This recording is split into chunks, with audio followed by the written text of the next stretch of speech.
Hey guys, here's my conversation with Darius Watkins. I actually met Darius last year. Oh my gosh, it's been a year. In Cancun.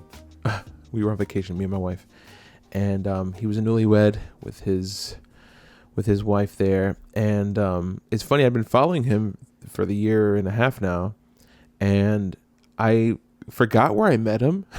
Because he kind of just blended in with all the other people that I follow, and it felt to me like somebody that I've known forever. But he's executive director for this organization called SixTwelve Camps, and I'm going to read from their website. It says, 612 Sports' mission is to create equitable access to youth sports in order to meet the physical, mental, spiritual, and mentoring needs of the Memphis metropolitan area. So they're a faith-based nonprofit in Memphis to help out young people, and I think that's cool. You know, some people have said to me, it's like, do you only have like deconstructed people or atheists or whatever on your podcast? And I'm like, no, that's not necessarily the case. Darius actually reached out to me, and he was like, you know, like it'd be cool to chat because I've had some deconstructions of my own, and you know, he's still a devout Christian, but he's gone through some stuff that I thought would be cool to talk about. Yeah, he's one of the good ones, guys. I like this guy. So enjoy our conversation. You know, if we could just start off, if I could just get a little bit of a background of, you know, what your life has looked like leading up to this point.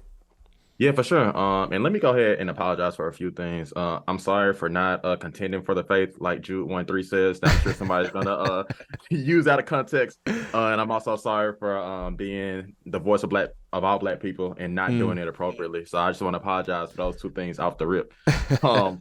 But with that being said, man, you know, my name is Darius. I live in Memphis, Tennessee. Memphis, it's actually Memphis, because we are our own state, and we are not like the rest of Tennessee. We hold it as a badge of pride. But with that being said, I live in Memphis right now. I was born in Helena, Arkansas. Helena, Arkansas is a podunk town in Arkansas. 70% black, 30% white at the time I was living there. I lived there up until I was about, 10 or 11. At that point, I moved in with my mom in South Haven. So South Haven is in Mississippi, and it's 70% white and 30% black.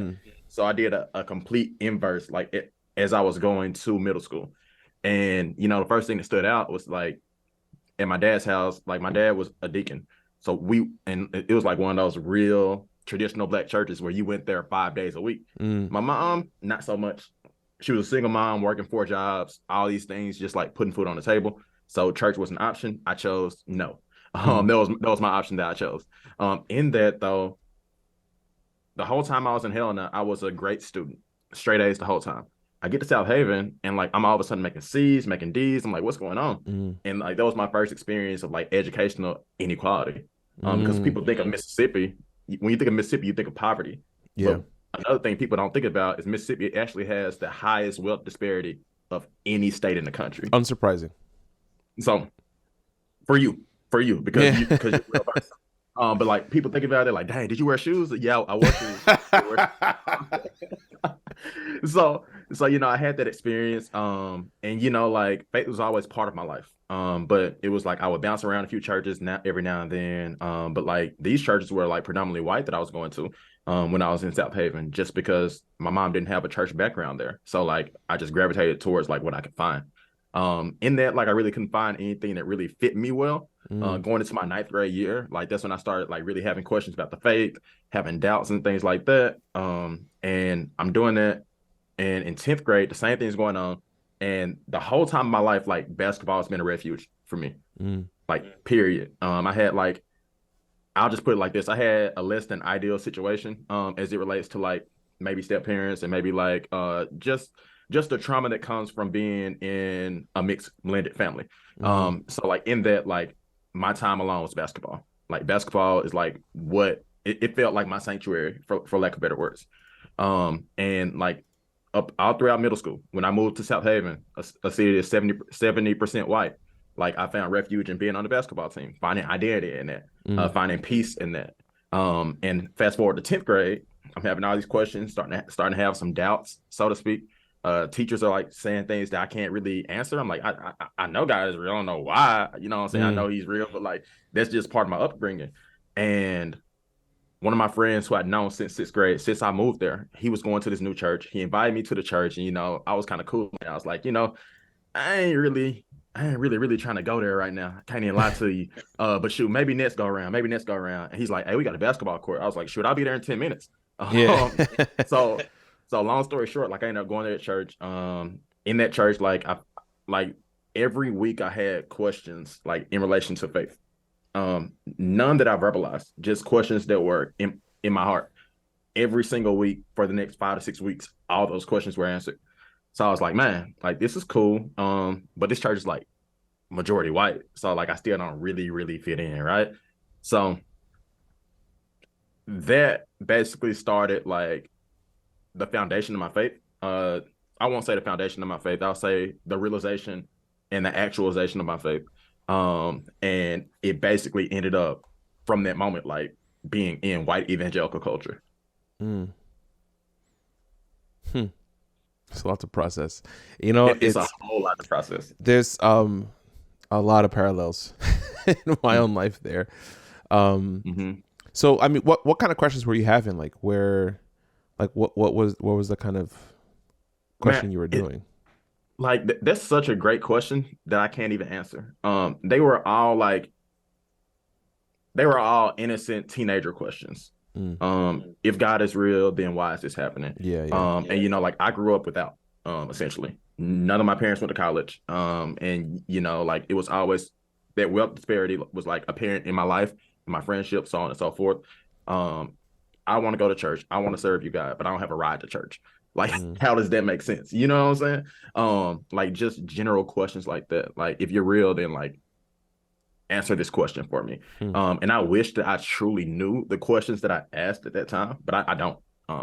But they were like innocent questions that most 14 or 15-year-olds would ask. And I really do wish I knew them off the top of my head. How would you describe your faith today? Like, do you attend church regularly? Like, what does it look like for you today? Yeah, so today, I do attend church regularly. I would say that I'm active in my church, as active as I can be. I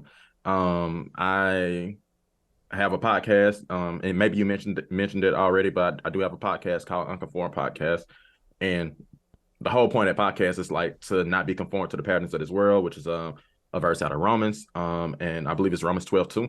But like in that, like my mentality is biblical versus cultural, if that makes sense. Because I think that like when you are ingrained in a culture for so long, like you find yourself being involved in what's called Christendom. And like in that's just like the culture of Christianity. Like it's not necessarily biblical, but it's like we do these things. We stand up and clap. We raise our hands at worship at this bridge of the song. Like it's time now. It's our time to shine now. Like all these things that we associate with Christianity that aren't necessarily Christianity. Even like I would say like to some degree like tithing to like these mega churches that like, I mean, a lot of that money is just going to keep lights on and doing. I think I heard you talk about in an episode this crazy production for that Texas church for a Christmas program. Like, is that what God had in mind? Like spending that much money, like on that, like. I mean, it's funny. Like if you look at if you follow that church's social channels, whatever, they say like this was completely a self-contained economic thing. Like all of the money that came in for tickets and stuff were just to pay off the production. And all these people saying that we're just, collecting money for revenue or profit or whatever, it's, it's misinformed, whatever. But I'm like, if you have the ability to move that much money, it's like millions of dollars. Right. Why would you use it for essentially entertainment? Because you're not, these aren't non-Christian people. These aren't unsaved people. These aren't like this. This isn't a charity. Like the whole purpose of this whole production was for spectacle, and there was so much of it that was not. I mean, I watched a lot of different clips of this performance. A lot of it was just like typical Broadway fun Santa stuff. Like there was no like spiritual impact. There was no like edification or whatever. There was none of that. It was a fun thing. It's like the Rockettes, and I'm like, it was just a lot of lost potential. Yeah. One of the stories I told at maybe a previous episode was, or I've been on so many podcasts, I don't even know, like I like lose track of which stories. Yeah. Was I worked at this church that did this like homeless outreach thing, where they had the members of the church sleeping outside in the parking lot for like solidarity and like for you know, as a learning experience, so they can feel homeless for a night, in front of this huge warehouse. Like the church itself being the warehouse.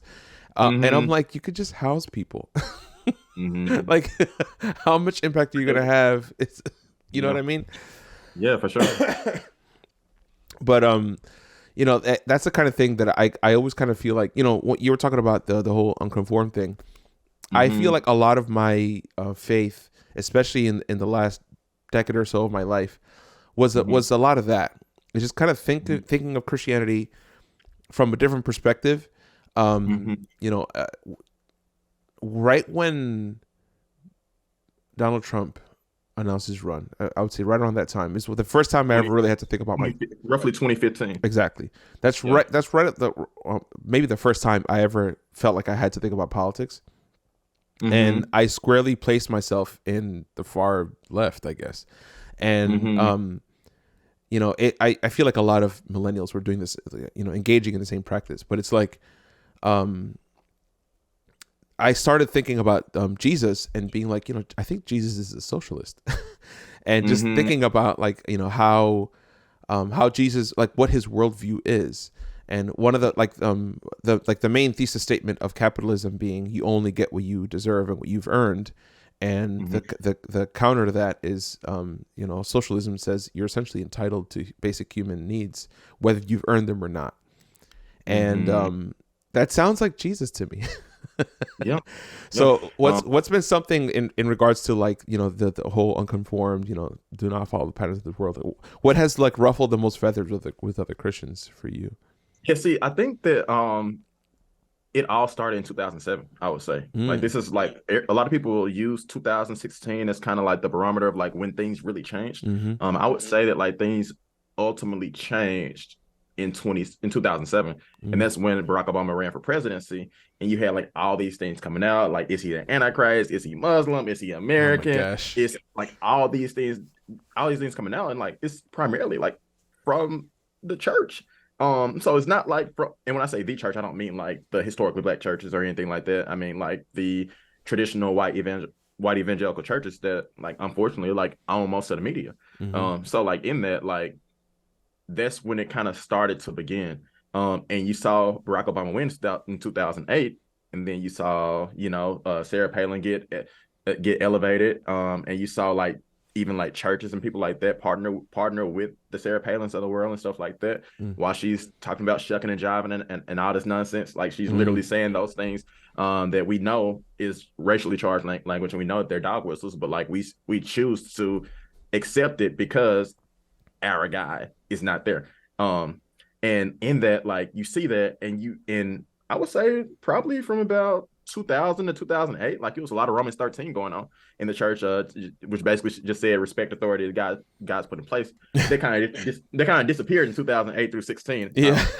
I would just like I like to put that out there as well. But they kind of disappeared then and reappeared like once Trump was elected. Yeah. So I think that like ultimately you saw that, and like not only did you see that, you saw a black man, a person who is sure biracial, but like identifies more than likely as black, and has a black wife, and these are the people who are in the White House, and you see him speaking up on racial things, whether it be Michael Brown or Trayvon Martin. You see all these things, and it's ruffling these feathers because, like, one, America is your God before God is. Two, to address supremacy would mean that you have to address America, and that's your God, so you can't do that, right? And then three, like that would mean that at some point you have to take some responsibility. So you got three things going on that people don't want to do. Yeah. So it's much easier for us to like cling to like this conservative view that's like, no, like that's not right, and this is why it's not right. And I think like you said in one of your episodes, like we could not talk about race, but like it's kind of hard to do that. Like when streets are named after Confederate leaders, when cities are named after Confederate leaders, when holidays are still named after Confederate leaders. Like, so like you say you don't want to talk about race, but it's because like you're peeling the onions back now. Mm. Like it gets to the point where you have to at some point take responsibility, and it's at some point you can't just stick to the bootstrap theology, right? So like I think that's ultimately like where like all this stuff hits his head, and like that's when Trump appears. And to be clear, like there's so many like comparisons between Trump and Reagan, it's almost unrealistic. Like you would think that it's a movie script, like as many comparisons as there are, because Reagan was the first one to say, you know what I'm saying, make America great again. He was the first one to say that. So like, and you look at that, you look at the Hollywood background and things like that. Although like most Christians say that, like most white evangelical Christians say that like we despise Hollywood. Well, you voted for Ronald Reagan. Schwarzenegger was in California. You ran Dr. Oz, Herschel Walker. Like I'm missing it to where you say you don't stand for these things, but on the flip side, it kind of look like you do. So, or is it really just about your guy winning, which is like ultimately what it's about?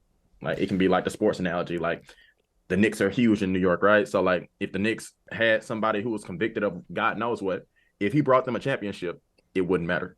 It truly wouldn't matter. You know, it's crazy. Like I grew up in what I didn't realize was a relatively progressive church. It was all Hispanics, many of them first generation, immigrants. I'm an immigrant. And you're Dominican, right? I'm Dominican. I was born in DR. And real quick. I just think that it's important to mention that like we met on at a resort in Cancun. So, you're right. Oh my gosh. So we literally met at a resort. You know what's funny? I've been following you for a while, and I forgot where we met. And in my mind, I'm like, I just known this guy forever. And he just reminded me where we met. Your wife was drinking wine and you didn't. You had very little. I remember like that much. And you I had a taste. Yeah, no, I grew up afraid of being drunk because it sounded like I was gonna go to hell or something. And I never did that thing when you're like 13 and you force yourself to drink alcohol even though you despise it, and because the adults are drinking, you want to be cool. I never did that thing. So the years went by and I just never acquired the taste of alcohol, and I'm in my 30s and I just never did. And every time I mention it to people, they're like don't do it because it's expensive. It'll cost you too much money in the long run. Hey, that's fact. So you went on this all-inclusive trip and you didn't have any alcohol? I did not. I've never had a full drink of alcohol in my life. Okay.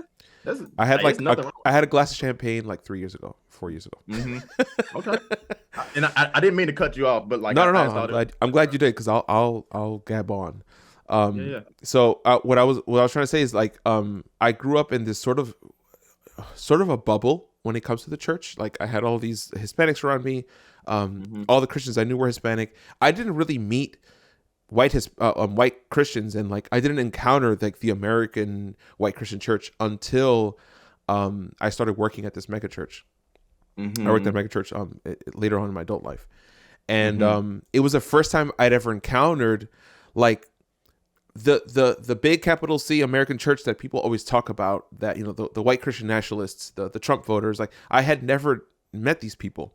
I grew up relatively sheltered from that. And so when I would bring things up, like I remember when it was one of my first weeks working at the church, I was like, dude, this guy announced his run, Donald Trump. That's crazy, right? No one's going to vote for him. That's wild. And they're like, why not? And I'm like, what? Right. I was like, what? And I was as surprised by them as they were surprised by my reaction. They're like, can't you see that I'm a white Christian? And I'm like, all I heard was Christian. Why would you vote for this man? And come to find out, I mean, this is I can always see, like, based on my Facebook friend, I'm old enough to still be on Facebook.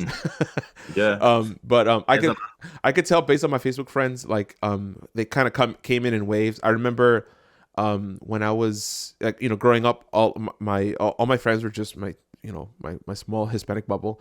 And then I'm a musician, so I got into the gospel music scene in New York, and I was playing with all these different churches and artists and stuff. And then a lot of my Facebook became very black very quickly. And I had like thousands of people, a friend requesting me. I was playing with like the Clark sisters and Alicia Keys and those people. So like everybody wanted to friend me on Facebook. And And then so my face became very black, and I kind of had like this new awakening to the Christian black experience. And then I Mm-hmm. started working at the mega church, and then my feed started to get really Trumpy, and I was like, "What's this?" I had just never seen this before.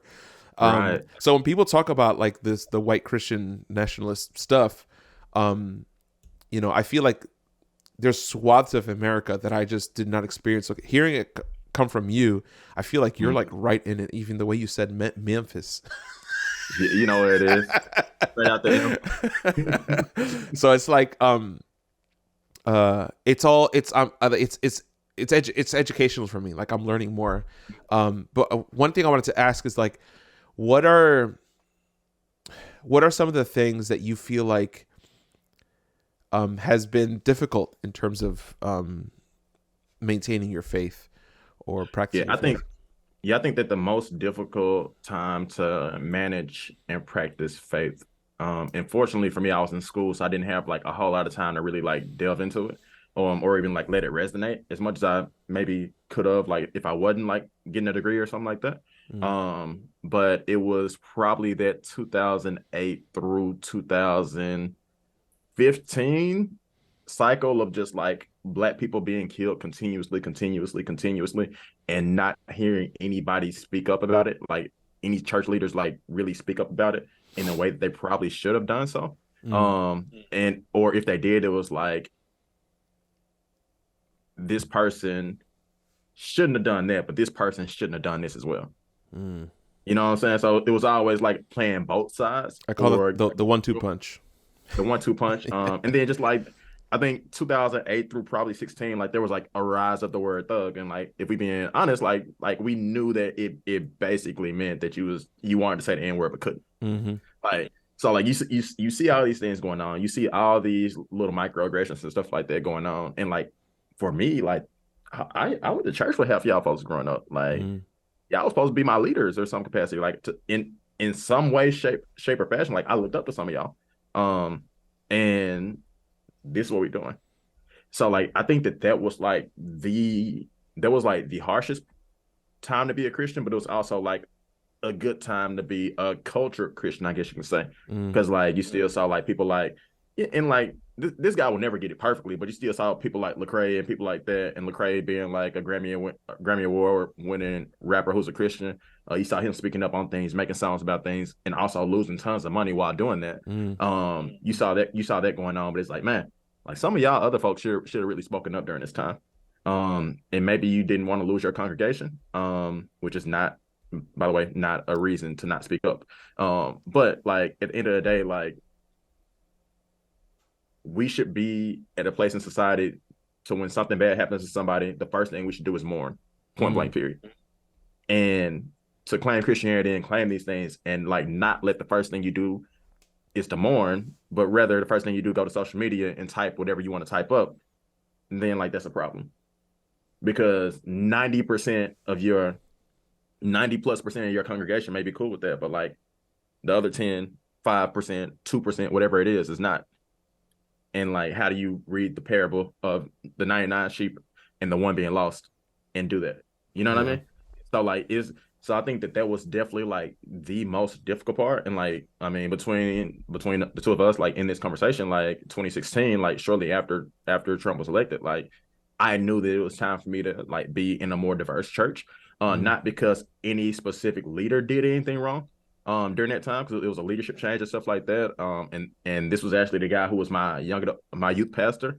But it was like I hadn't been to this church in 8 years, truly, because like I went to grad school, undergrad, all this stuff happened in between, so I just wasn't there.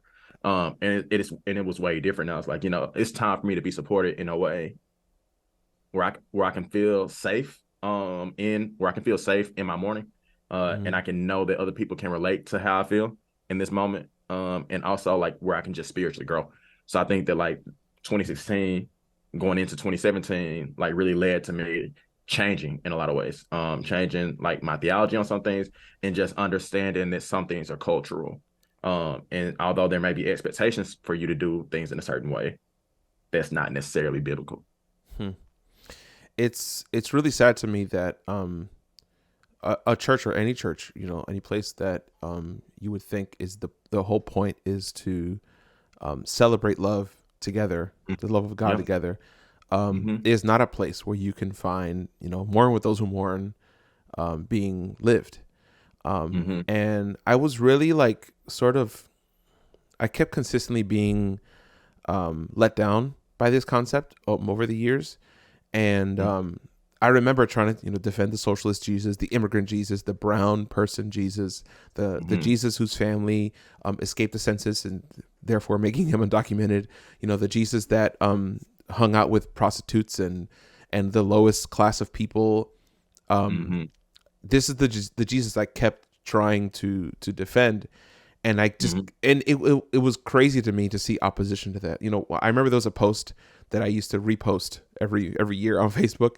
Number one, because I truly believed it. And number two, because I knew it was going to piss people off. And it was that. It was like we got a lot in common. It's December 25th. Remember who Jesus was. He was a brown immigrant from the Middle East. He was a Jew. He was not a Christian. Right. His family was undocumented. He was born in like a manger because of these reasons. He was, like all of the things that Tucker Carlson hates. Jesus was all those things, right? And and I would see comments from people say like, "You missed the whole point. You're blah blah blah. This and that. Why are you trying to?" And I'm like, "Dude, really? And I started off by feeling like I needed to continue to defend this Jesus for those who have not met him yet, and also for my own sanity, because I was adopting a worldview that if I couldn't align it with the Bible, I was either in sin or being strayed afar or whatever. Like basically, it's like, God, I'm going here. Is there room for this worldview under you? So I felt like I needed that, and the more I did that, the more and more I moved away from the church and away from eventually the Bible. And only because I'm like, if the Bible is continuing, or if being a Christian is going to continue to make me less and less compassionate, then I don't want anything to do with it. And I commend you for your loyalty to the faith, and I don't feel like it's coming from a place of like dogma or like blind faith, or like I'm sticking to it because this is all I know. I think that, based on the work that you do and just the way that you care for people, it's like literally what you do for a living. And by the way, I'm a school counselor, a middle school counselor in the M. So I ain't saying Memphis, no. Since you already said me once. Like the fact that your life is committed to helping people, and it seems like it's the way you're wired. I feel like the faith has created a person in you that Jesus would want. That like I feel like you're not missing the point. And so like I didn't feel like I didn't feel like it was going to happen for me. And I've been deconstructing in other ways too. Just like I'm becoming more agnostic to just faith in general. And like, has there been anything like that, like in terms of your, because you said that you've had a deconstruction of your own, and I imagine it has a lot to do with like the nationalism stuff. But yeah, for sure. And I think that like for me, and also like, and I think that like this is something that's more difficult for people who may be from like Western Hemisphere places, I guess you can call it. That like it helps me personally, like to see representation in the Bible. Whether it's like the Ethiopian eunuch being the first person who was baptized, Moses' wife being, and like, let's talk about this for a second. Moses had his second wife, Zipporah, was black, and you saw Moses' family kind of like going in on her because basically she was black. Some people may argue ethnicity and stuff like that, but like, let's be honest here. So like with that being said, like they were kind of going in on her, and like, God penalized them because of that. And I think that like it's helpful in that capacity, but also like for me personally, I think that like I grew up in the house like when I lived with my dad, Malcolm X, Martin Luther King, like all these historically black leaders were always in my peripheral, right? Mm. So like I never saw Malcolm X as somebody who was radical. Like, Mm. did he have some radical ideology in some ways? Sure. Like, who doesn't? But like I never saw him as this enemy to America, right? Mm. And I think that like because I had a background that gave me both cultures, that it was much easier for me to break down and break away from white evangelical culture in a lot of ways, because like what was rooted in me, like in my upbringing and in the way my dad raised me and things my dad showed me, and in the way my mom raised me, and not necessarily by showing but by doing, like it taught me things that like I was able to reflect upon and resonate upon and being able to combine the two. And for me, like it's helpful for people who people like it's a campaign called the Jude 3 Project, Mm. which is like primarily like for Black Christians and Black Christian apologetics and things like that. And gives you a much greater understanding of accepting you and your blackness, which white evangelical culture does not do well. Accepting you and your blackness and also pushing it back to the word of God. So Mm. like for me, like I was able to see those things, and then like again that word Christendom, like release myself from that. And it was easier for me to release myself from Christendom because Christendom didn't match my upbringing. Mm. So like I didn't have that's why I corrected myself earlier when I said foundation. When I said that like my white evangelical culture was my foundation. And I think that like that's that becomes a problem. As a counselor, we have this phrase called cognitive dissonance, right? Yep. That's when everything that you believe to be true may not necessarily be true.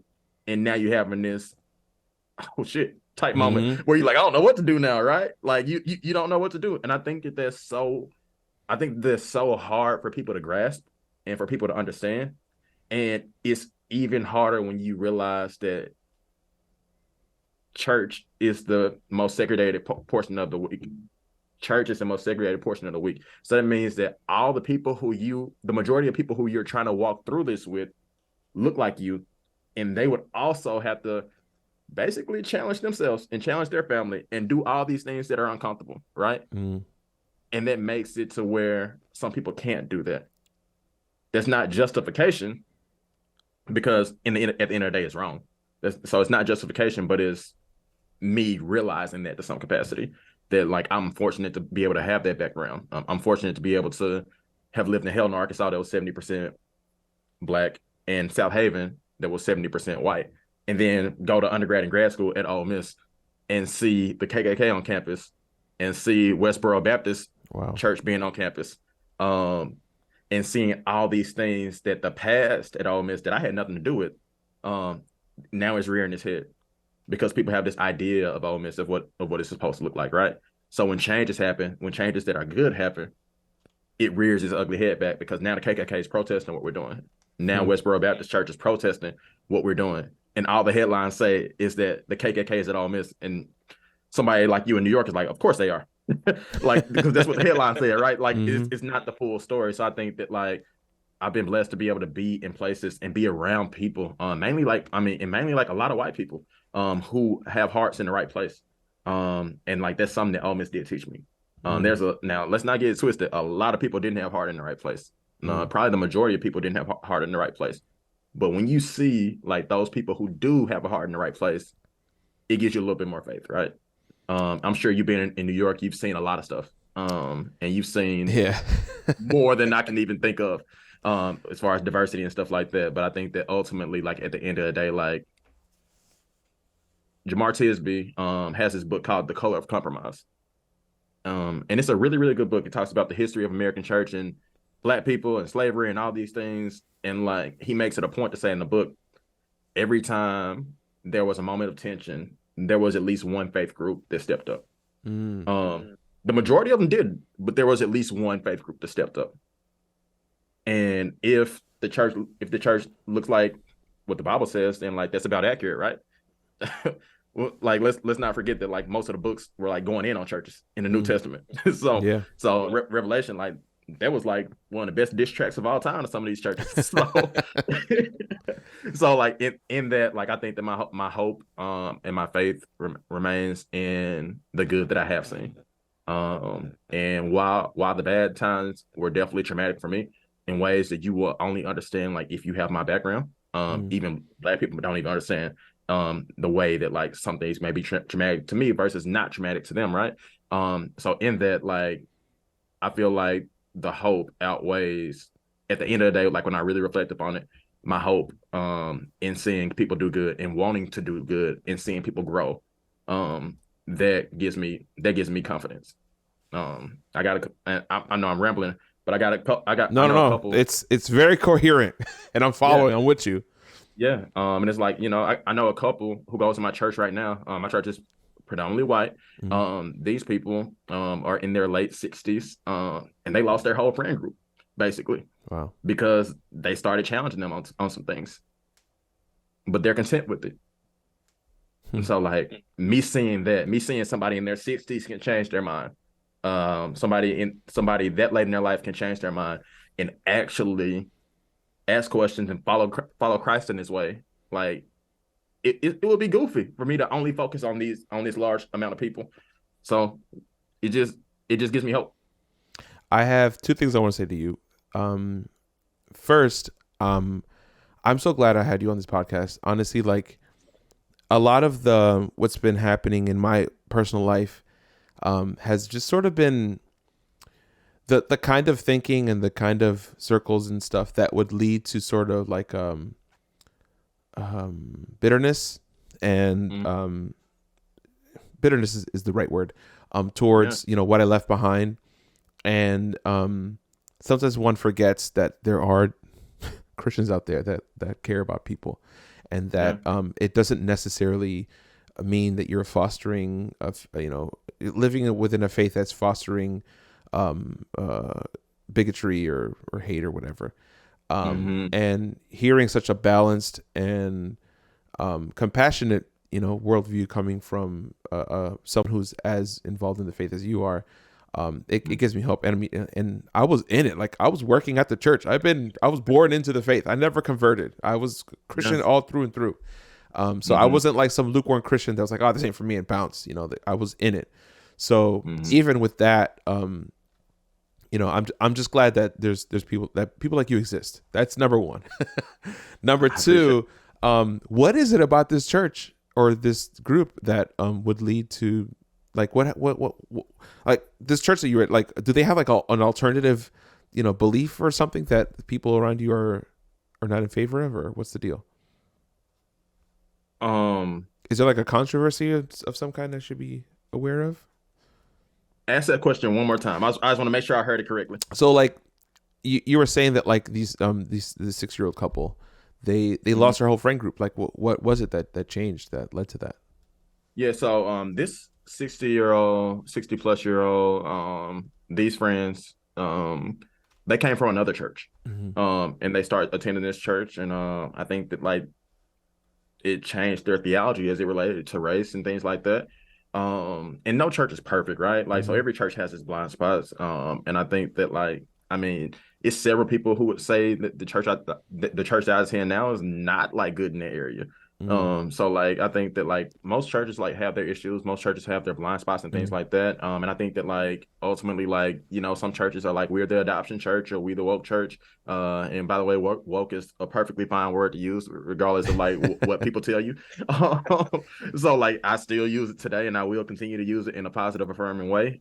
Because that's how it was created, and you shouldn't allow people who don't care about you to change the meaning of words that you already know. So this is really what I was trying to get at. What is it about this church that makes it a so-called woke church? What is it about any church? Well, like do you attend this church that other churches are saying this is a woke church? I believe some people would say it. Some people would say it's not woke enough. Some people would. Okay. I mean, like, so I think like at the end of the day, like, our philosophy at this church is to be multicultural, multi-ethnic, disciple making, gospel centered. Like those are like our pillars that we basically operate off of. So like from that alone, like that leads to some problems. And like what? I knew somebody was that just sounds so vanilla to me. Who would have a problem with that? What part? Some people would just be like, "Hey, man, you need to just let God do His work, man. You don't need to like desire to be multi-ethnic, like if you, like." That's like the most southern thing I've ever heard in my life. I remember I saw this whole thing with like Tucker Carlson about, he was like commenting on some speech that somebody said where they said that like diversity is America's strength. And he was like, is it? And I'm like, dude, really? Like, you had a problem with that? Like, you have a problem with people hanging out with other people that are different from each other? Oh my God. People are freaking disgusting, man. Yeah, maybe man. it's me. Maybe it's because where I grew up and how I grew up in Jersey City. It's famously one of the most, if not the most diverse city in the country. And diversity is just, I'm used to it. And maybe I'm being ignorant, but when I hear people oppose like that sentiment, I'm like, how? Why? Who cares? My gosh. Yeah. I don't want to blame Christians. I think people in general are just terrible. Yeah, I mean that's probably, I mean that's it's a lot of truth to that. There's a lot of truth to like, I mean, if you are a Christian then you believe that you're terrible. Otherwise Jesus wouldn't have to die, right? So yeah. So like with that being said though, I do think that like ultimately it goes back to like the issue of America being racially diverse while also being racially segregated. Like all those things, like that's the root of everything in the end of the day. So like when you bring these things up, then like all of a sudden like, oh, it's like, well, I don't really want to go to this church. This church is too political for me. Right? Like we know that ideology, terminology, all that stuff. And like that's how a church could be categorized as like being too woke, for lack of better words. So, but then you got, Eric Mason, a pastor named Eric Mason who wrote the book Woke Church. So like in that, like, I think that at the end of the day, like until we really are able to do life with each other and understand each other, then we're gonna have the same problems. Like if I were to hang out with you for a week and 90% of our week is good, 95% of the week is good, and 5% of that time, like you said something that was wild, or you said something that I thought was dumb, like chances are like I would be upset with you, but it wouldn't be an end all be all, right? Like it would be like this dude got a blind spot in this area, versus like I see you every Sunday in the 10 minutes after church when people are talking. I see you every Sunday, and then in the midst of that you say something that's wild. Then yeah, like my perspective of you will be completely different. I wouldn't feel safe, wouldn't be able to trust you, so on and so forth. So like until we get to a place where we can actually like be around each other, then that it's just gonna be a problem. Like I have a nonprofit right now, a sports nonprofit that's like built on like making sports more accessible to the whole Memphis metro area. So like I want the kids in the suburbs to come and the kids in the city to come, but I want the kids in the city to be able to assess camp like via scholarship. So like, and until we continue to do things like that, until like that's actually like, for lack of better words, hard work, and intentionality in those ways, like we're gonna keep having the same problems, because like that's really like what it boils down to. Because there's no reason why you shouldn't be able to empathize with somebody who sees their son in Michael Brown, right? There's no reason why. Yeah. Point blank, period. Yeah. Unless you don't have that. Yeah, unless you don't have that familiarity with these people. I think that's one of the big issues in our country is it's been literally architected and designed to keep people separated. I'm sure you're aware of like the white flight and redlining and the whole thing, and how highways were literally constructed between neighborhoods to keep people separate from each other. And you were talking about bringing people, kids from one region versus another. Like that's something that like the basis of how America was built made these things more difficult.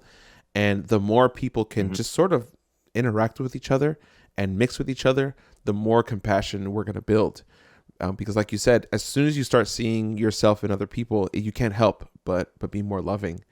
And with church being, as you said, as segregated as it is, I think that just mixing it up is really going to be what one of the greatest catalysts towards a better future in our country.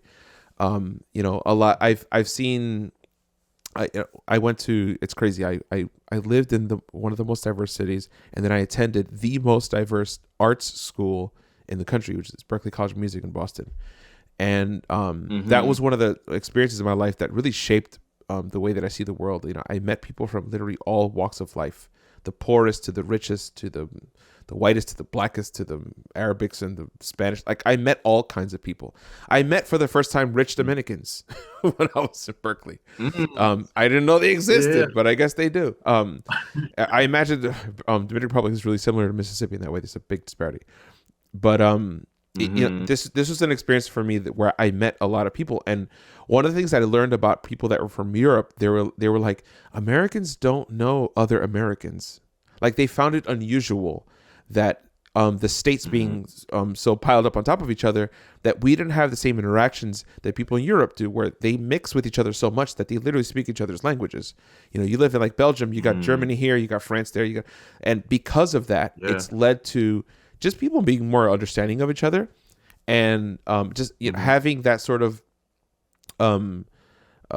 disposition where you're ready to understand how other people live their life, and that's something that has been kind of difficult in the United States, but I do have hope for the future in that, especially with like the digitizing of our sources of information, and like I feel like I draw as much content from people in the South and the West Coast and East Coast, whatever, as people from nearby, because everything's online now. I have hope in that our future will be more loving and compassionate. Yeah. That's good. That's good. And by the way, it's like a slight delay. I don't know if it is on your end too. Oh, but like when your mouth is moving, like I gotta kind of like guess when the top. Sorry about that. So it's very subtle, but it's not a huge deal. I just want to let you know why some awkward pauses at times. I think Zoom is just having a day.